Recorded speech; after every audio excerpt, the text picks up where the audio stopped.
Kalau semangat saudara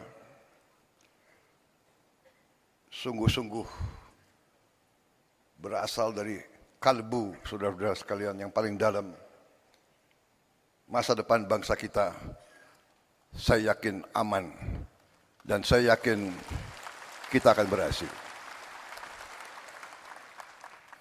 Saudara-saudara, banyak yang selalu menilai, banyak dari luar bangsa kita yang mengatakan bangsa Indonesia adalah bangsa yang tidak mungkin. Indonesia is an impossible nation. An impossible nation. How can so many ethnic groups, so many races, religions be united? Mereka tidak bisa membayangkan bagaimana negara yang sekian banyak suku bangsa, kelompok etnis, sekian ras, sekian agama besar, ratusan bahasa, bisa berkumpul, bisa bersatu, bisa mengejar cita-cita dalam suatu kerangka negara kesatuan. Mereka tidak bisa bayangkan.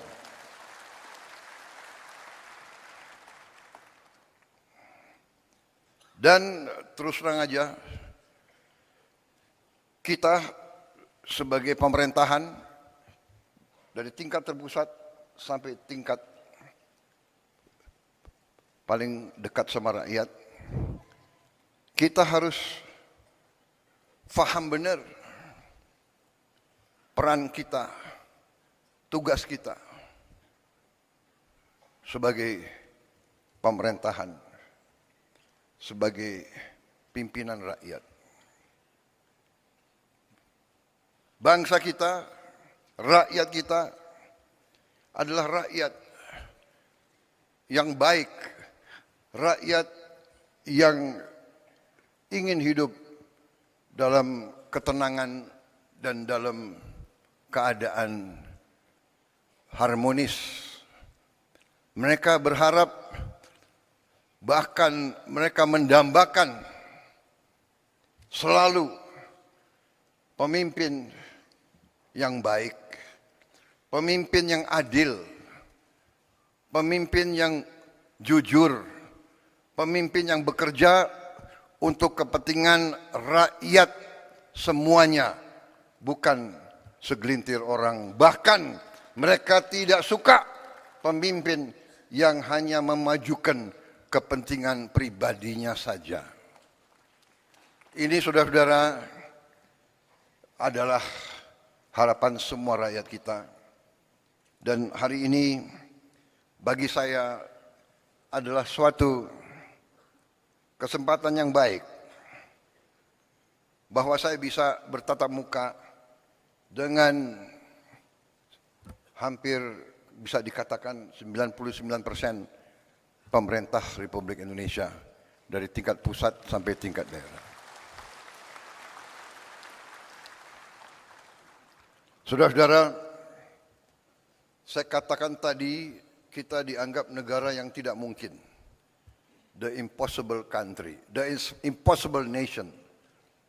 Tapi kita juga harus jadi pemimpin yang tidak lugu.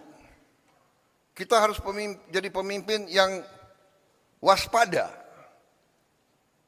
Kita harus jadi pemimpin yang mengerti, yang tahu situasi. Kita harus jadi pemimpin yang mengerti sejarah kita, yang mengerti latar belakang bangsa kita, yang mengerti sejarah Nusantara, yang mengerti sejarah daerah-daerah, yang mengerti sejarah Nusantara dari Sabang sampai Merauke. Kita harus paham bahwa ratusan tahun kita ini diintervensi, diganggu, bahkan dijajah Ini harus kita ngerti, kita harus paham.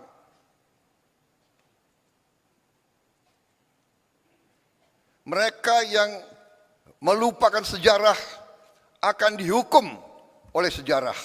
Mereka yang melupakan sejarah akan terbelit dalam kesalahan-kesalahan yang dilakukan di masa lalu.